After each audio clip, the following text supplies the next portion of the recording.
Central idea questions on the new digital SAT break out into main idea. This is the big picture topic. What is the whole paragraph, the poem, the text about? And this includes the topic and the so what. Why is the author telling us what they are about this particular topic? Why do we care? Secondly, central ideas include explicit details, so not the broad main idea, but a specific detail from the text. And then last but not least, poems. The digital SAT has introduced poems. You'll see both main, big picture and little picture questions about poetry. So we'll include a discussion of that. In fact, let's begin with an example of both through poems. In this case, we're looking for the main idea of a poem. And I always like to read the excerpt up top. The following text is adapted from Christina Rossetti's 1881 poem, Mana Innominata 2. In fact, I would say you always read the excerpt up top. This is a poem. I'm not sure I get too much out of the name. Usually that's useful information. The date might be useful. It's a little older. So let's read it. I wish I could remember that first day. Well, right away, she forgot the first day, right? Now, I don't know what this day was, but it's somehow special and she forgot it. First hour, first moment of your meeting me. First day they met. Okay. If bright or dim the season, it might be summer or winter for all I can say. So she has no clue what season it is. So unrecorded did it slip away. It was so unrecorded. She didn't just forget a little, she completely forgot it. So blind was I to see and foresee, so dull to mark the budding of my tree. So notice the transitions and the repetition here. There's a pattern. She's just saying, I didn't miss it a lot. I really forgot everything. That would not blossom yet for many a May. So here's a key point, right? She did eventually have a relationship with this person, whomever she met this first time. She just cannot remember that first time. So that seems to be the main idea. Let's see what answer fits. The speaker celebrates how the passage of time has strengthened a relationship that once seemed unimportant. Is she really celebrating how the passage of time has strengthened? She's really focusing on how she forgot that first meeting. So while this is not inaccurate, it's not exactly the focus of the text. So I'm going to put a question on that and hold that as we read the other options. Because the speaker did not anticipate how important a relationship would become, she definitely did not do that, she cannot recall how the relationship began, which she regrets. Does she regret it? Yes, I wish. That shows regret. This is the right answer. I think B is going to be correct. It's not so much A. The focus is more on her regret. She starts off by wishing she could remember that first day of meeting somebody she later got to know. B is probably going to be our answer. Let's just check C and D. As the anniversary of the beginning of an important relationship, do we know it's an anniversary? First hour, first moment? No, we know nothing about an anniversary. That's incorrect data. D, after years of neglecting a once valuable relationship, well, did she neglect the relationship and it wasn't once valuable? No, at the beginning it was not valuable at all to her.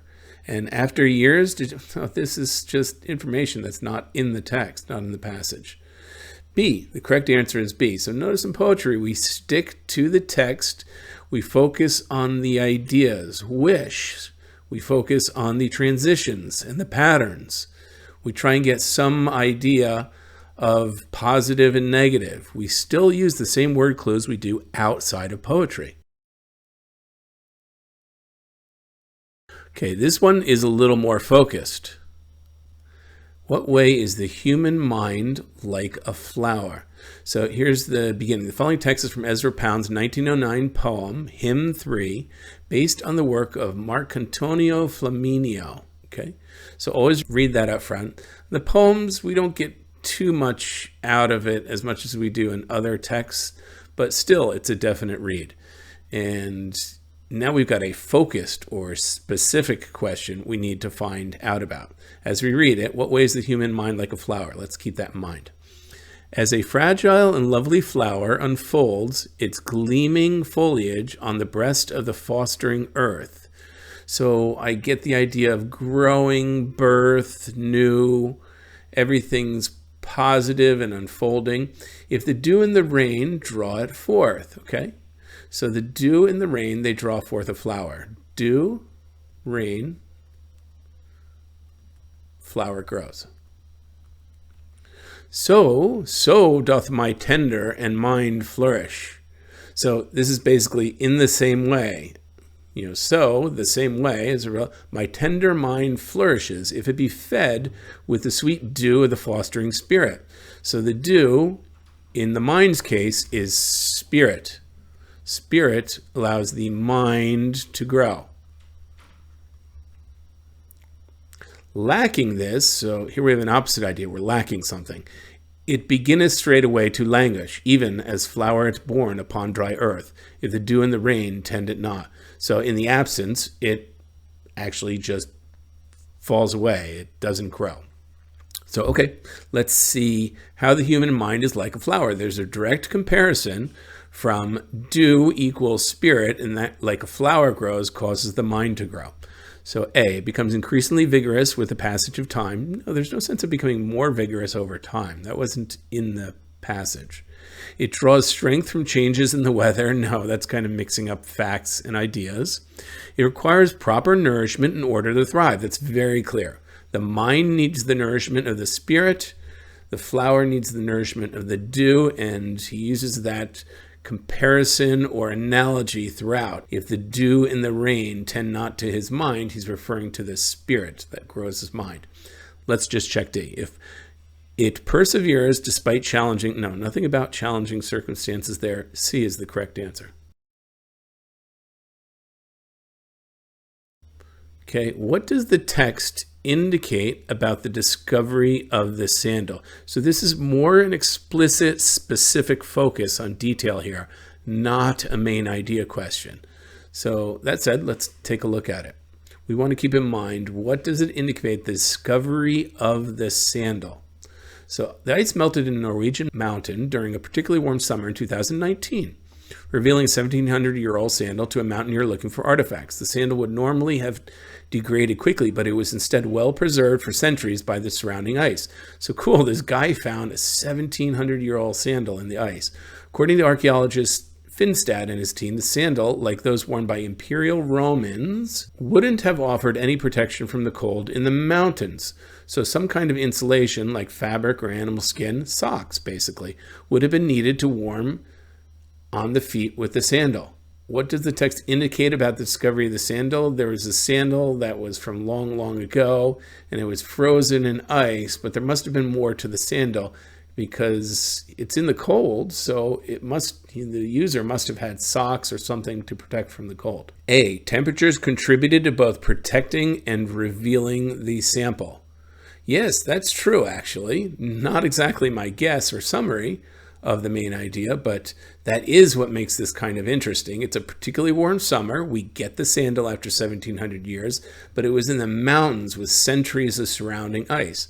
So it contributed to freezing it and then ultimately revealing it. That looks good. I'm going to actually check that, and then we'll come back and see what other answers there are. But that looks pretty good.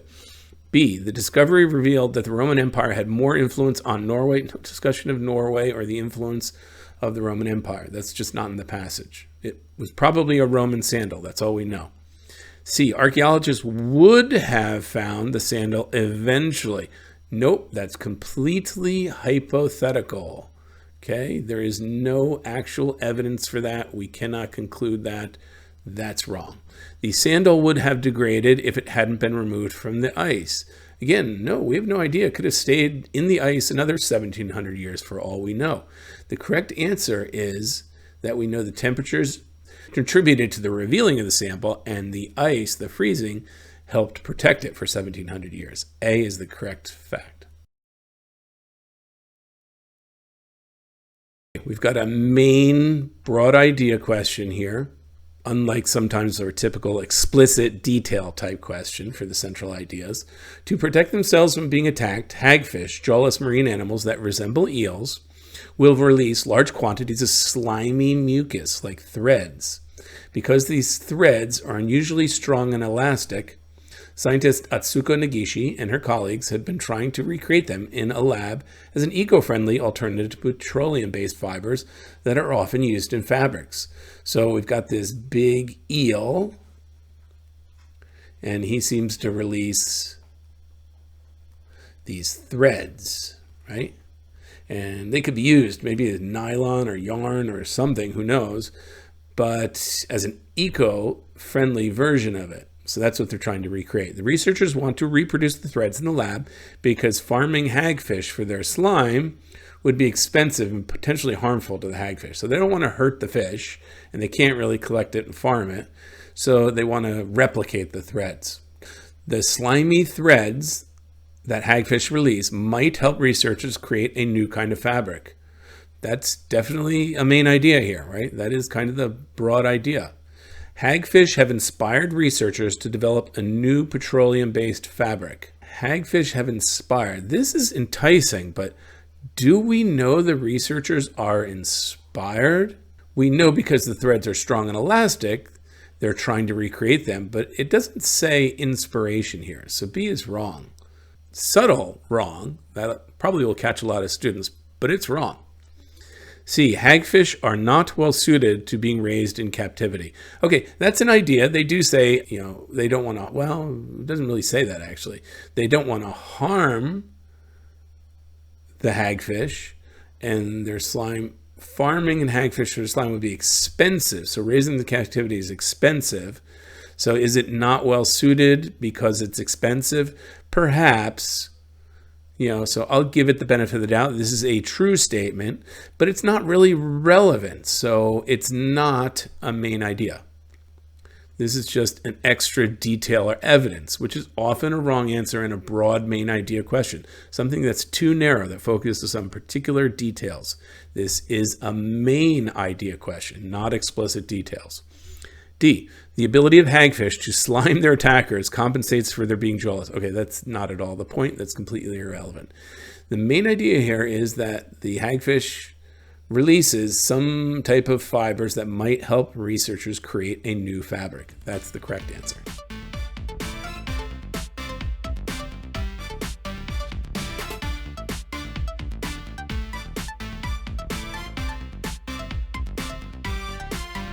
Okay. Another, according to the text, so this is an explicit detail. How did the researchers determine the level of surprise displayed by the cats in the study? Now, if students move too quickly, they only read part of the text. For example, a cat's level of surprise is based on their ear and head movements. It's a low level of surprise when owners' voices were played. So if you just saw maybe these two areas where surprise is mentioned, you might be caught between A, they watched how each cat moved its ears and heads, and they examined how each cat reacted to the voice of a stranger. It's a low level of surprise when an owner's voice is played. Well, you may think it's a high level of surprise if strangers' voices are played. Well, that's not actually in the text, but it is appealing if you didn't get the full idea from reading the full text.